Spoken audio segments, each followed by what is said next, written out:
क्या आप भी इस साल अपने गेहूं की पैदावार को लेकर चिंतित हैं और चाहते हैं कि आपकी मेहनत का पूरा फल आपको मिले? तो आज का ये वीडियो आपके लिए किसी वरदान से कम नहीं होने वाला है, क्योंकि आज हम उस गुप्त फॉर्मूले की बात करेंगे जो आपकी फसल का कायाकल्प कर सकता है।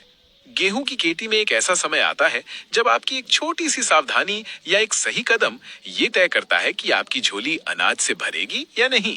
और वो समय है गबोट यानी कि गोब की अवस्था।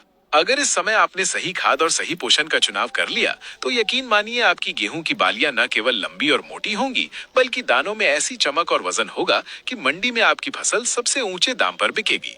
आज के इस विशेष वीडियो में हम विस्तार से जानेंगे कि गबोट अवस्था में वे कौन सी दो जादुई चीजें हैं जिन्हें डालते ही आपकी फसल की रंगत बदल जाएगी और आपकी पैदावार लगभग 2 गुनी तक पहुंच सकती है। इस महत्वपूर्ण जानकारी को शुरू करने से पहले अगर आप हमारे चैनल पर नए हैं और अभी तक आपने इसे सब्सक्राइब नहीं किया है, तो कृपया नीचे दिए गए सब्सक्राइब बटन को दबाएं और घंटी के निशान को जरूर क्लिक करें, ताकि खेती किसानी से जुड़ी हर सटीक जानकारी आप तक सबसे पहले पहुंचे। और अगर ये जानकारी आपको अच्छी लगे तो वीडियो को लाइक जरूर करें। आगे बढ़ने से पहले मैं आपसे एक छोटा सा सवाल पूछना चाहता हूं, जिसका जवाब आप नीचे कमेंट बॉक्स में जरूर दें कि इस समय आपकी गेहूं की फसल कितने दिन की हो चुकी है और आपने अब तक उसमें कौन कौन सी खादों का प्रयोग किया है, ताकि हम आपको आपकी फसल के अनुसार सही सलाह दे सकें। गेहूं की फसल में गबोट की अवस्था वो समय होता है जब गेहूं की बालियां तने के अंदर बन रही होती हैं और बाहर निकलने की तैयारी में होती हैं। इस समय पौधे को अपनी पूरी ऊर्जा बालियों के विकास में लगानी होती है। इस समय किसान अक्सर एक बड़ी गलती करते हैं कि वे केवल यूरिया पर निर्भर रहते हैं, जबकि इस अवस्था में पौधे को नाइट्रोजन की तुलना में फास्फोरस और विशेष रूप से पोटेशियम और माइक्रो न्यूट्रिएंट्स की कहीं अधिक आवश्यकता होती है। जब पौधा गोब की अवस्था में होता है तो उसकी झंडा पत्ती यानी फ्लैग लीफ सबसे ज्यादा सक्रिय होती है, और यही वो पत्ती है जो पौधे के लिए 70% से ज्यादा भोजन बनाने का काम करती है। अगर इस समय हम पौधे को सही पोषण दे दें तो बालियों के अंदर दानों का भराव बहुत अच्छे तरीके से होता है और दाने पिचके हुए नहीं रहते। शोध बताते हैं कि गबोट की अवस्था में पोटेशियम और बोरॉन का मेल गेहूं की फसल के लिए अमृत के समान काम करता है। अब सवाल ये उठता है कि हमें इन चीजों का इस्तेमाल कैसे करना है और इनकी मात्रा क्या होनी चाहिए ताकि फसल को अधिकतम लाभ मिल सके।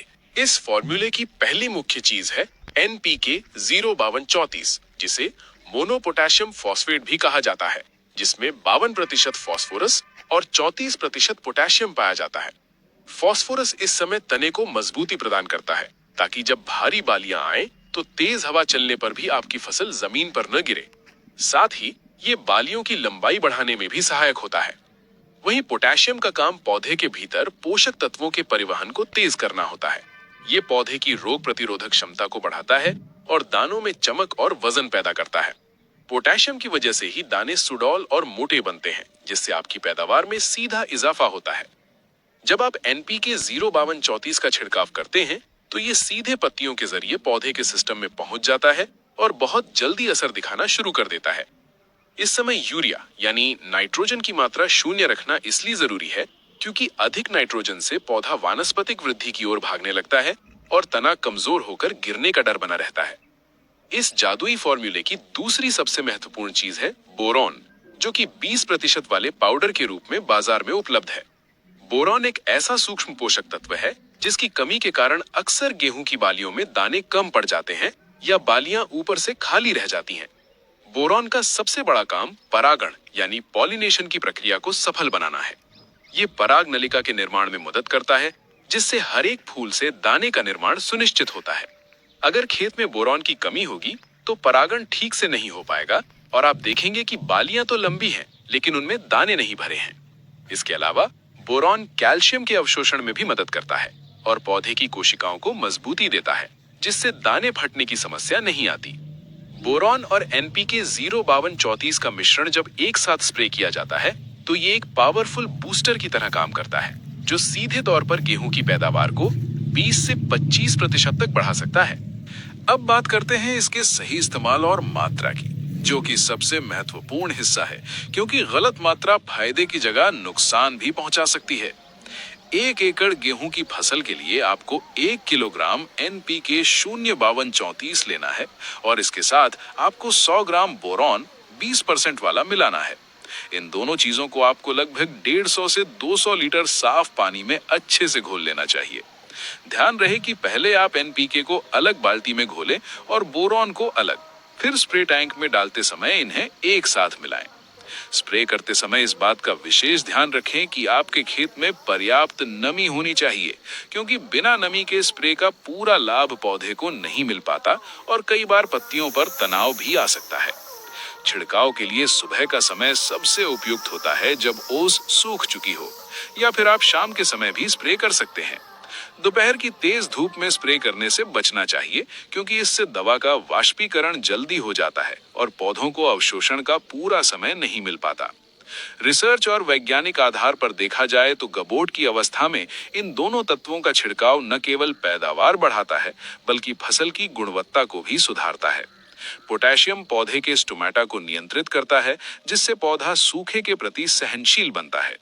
अगर इस समय तापमान में अचानक बढ़ोतरी होती है, जो कि अक्सर मार्च के महीने में देखी जाती है, तो पोटेशियम पौधे को उस गर्मी से लड़ने की शक्ति देता है और हीट स्ट्रेस से बचाता है।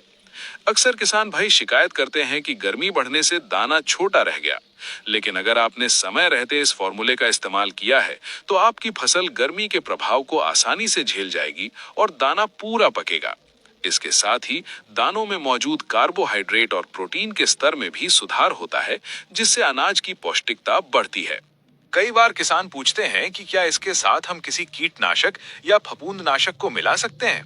तो इसका जवाब ये है कि अगर आपकी फसल में इस समय पीला रतुआ या किसी कीट का हमला दिख रहा है, तो आप उचित सलाह के बाद ही मिश्रण तैयार करें। लेकिन बेहतर परिणाम के लिए एनपीके और बोरॉन का स्प्रे अकेले करना ही सबसे अच्छा माना जाता है, ताकि इनका अवशोषण निर्बाध रूप से हो सके। ये भी ध्यान रखें कि ये स्प्रे तभी करें जब बालियां अभी तने के अंदर हों या मुश्किल से 5% बालियां बाहर निकली हों। अगर बालियां पूरी तरह बाहर निकल आई हैं और फूल की अवस्था आ गई है, तो स्प्रे करने से बचना चाहिए, क्योंकि उस समय परागण की क्रिया चल रही होती है और पानी की बूंदें पराग कणों को नुकसान पहुंचा सकती हैं। इसलिए सही समय का चुनाव ही आपकी सफलता की कुंजी है। गेहूं की फसल में निवेश करने का ये आखिरी और सबसे असरदार मौका होता है। एक बार जब दाना दूधिया अवस्था में पहुंच जाता है, तब आप चाहकर भी उसकी मोटाई में बहुत ज्यादा बदलाव नहीं कर पाते। इसलिए गबोट की ये अवस्था ही वो निर्णायक मोड़ है जहां आपको सक्रिय होना होगा। मात्र 200 से 300 रुपए प्रति एकड़ के इस मामूली खर्च से आप हजारों रुपए का अतिरिक्त मुनाफा कमा सकते हैं। खेती में तकनीक और विज्ञान का समावेश ही आपको एक सफल और समृद्ध किसान बनाता है। पारंपरिक खेती के साथ साथ इन आधुनिक संतुलित पोषण विधियों को अपनाकर आप न केवल अपनी मिट्टी की उर्वरता को बनाए रख सकते हैं, बल्कि कम लागत में बम्पर पैदावार भी हासिल कर सकते हैं। मुझे पूरा विश्वास है कि अगर आप इस फॉर्मूले को सही तरीके और सही समय पर अपनी गेहूं की फसल में लागू करते हैं, तो आपको इस बार अपने खेत में जो बदलाव दिखेगा, वो आपको हैरान कर देगा। आपकी मेहनत और सही तकनीक मिलकर ही आपकी फसल को दोगुनी करने का सपना सच करेगी। आशा है कि ये विस्तृत जानकारी आपके लिए अत्यंत लाभकारी सिद्ध होगी और आप अपनी गेहूं की फसल से इस वर्ष रिकॉर्ड तोड़ पैदावार प्राप्त करेंगे। इस जानकारी को अन्य किसान भाइयों के साथ भी साझा करें, ताकि वे भी इसका लाभ उठा सकें। खेती से जुड़ी ऐसी ही और गहरी और शोध आधारित जानकारियों के लिए हमारे साथ बने रहें। धन्यवाद।